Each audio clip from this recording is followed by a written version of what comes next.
2 weeks after more than 200 victims of sexual assault by former Ohio State University Dr. Richard Strauss asked the NCAA and the Big Ten Conference to investigate OSU's handling of that case, some former athletes are sharing new information tonight about their former coaches, including Ohio Congressman Jim Jordan. For the first time, a former champion wrestler is detailing what he claims was an angry confrontation with his coaches, just minutes after the wrestler says he was molested by Dr. Strauss. But it is clear the athletes and Jim Jordan have very different versions of what happened. Larkins Hall is no longer standing on the campus of The Ohio State University. But what happened here in these showers and in medical exam rooms under the guise of routine physicals is firmly present in the memories of hundreds of men. It's inconceivable that coaches didn't know something was wrong, no matter what.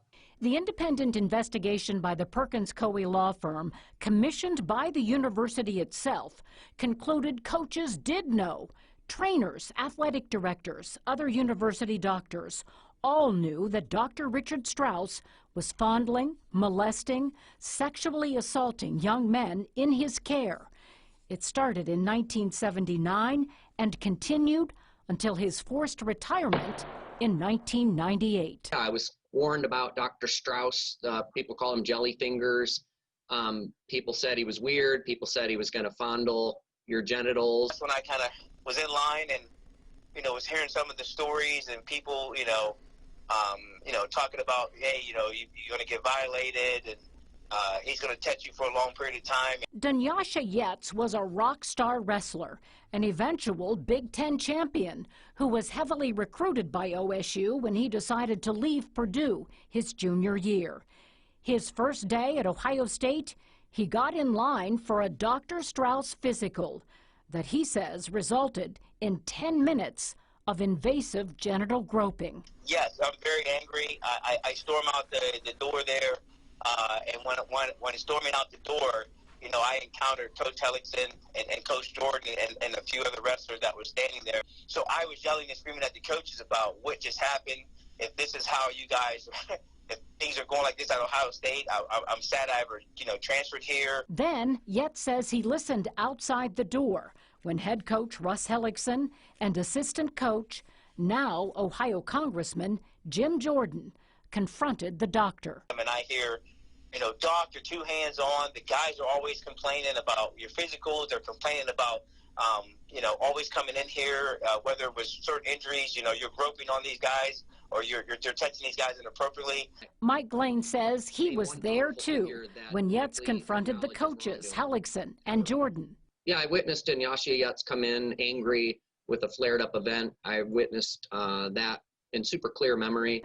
But Congressman Jordan told me last year he has no memory of anyone ever complaining about Dr. Strauss and does not remember the doctor staying in the shower for hours every day with the young athletes. And one of the referees said he personally told you that. Yeah. Has any of that refreshed your memory about what was going on with Dr. Strauss while you were there? Look, every single coach has said the same thing I've said. All kinds of athletes have said the same thing I've said, and the reason they've said that is because it's the truth.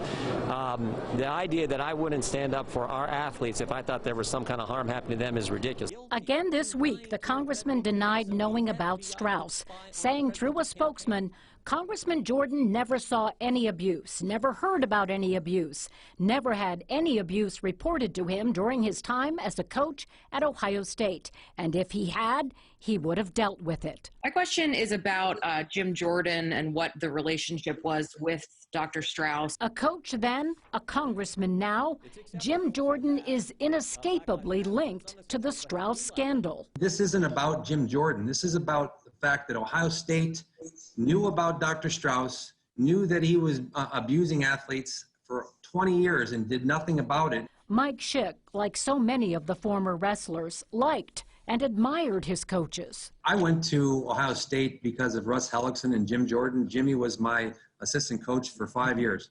Love the man. And, he's going to have to answer to, what he knew and why he knew. And That's on him. He has called into question your credibility, claiming that no one ever came to him and he was unaware of it. Is it possible that a coach in those locker rooms at that time could have been unaware of what was happening with Dr. Richard Strauss? My credibility is pretty intact, and I got 350 plus other people that would back that, because we all know the truth and what happened. No, it's not possible they didn't know, but it is possible that they genuinely did not see it as abuse. Mike Lane says he was 18 with a scholarship on the line and knew he was expected to silently suffer through a Strauss exam because, he says, Russ Hellickson and Jim Jordan wanted all of them to man up. They are tough, durable, solid, strong, performing human beings who competed at Olympic levels. So their standards for performance and durability and toughness that they really wanted to share with us and teach us took away their ability to add compassion and deep understanding about suffering and victim potential. Russ Hellickson was a Hall of Fame coach. He declined to be interviewed for this story, but in a statement, he tells me coaching great men in wrestling for 20 years at Ohio State was a special time for me. I would always rather stay on the high road for all, but telling lies about others to enhance a cause is shameful. I do hope the victims receive just compensation. And Carrie, I take that to mean he might not believe all of the claims, but he recognizes there are some victims. But, you know, there are those who believe these were Big Ten elite athletes.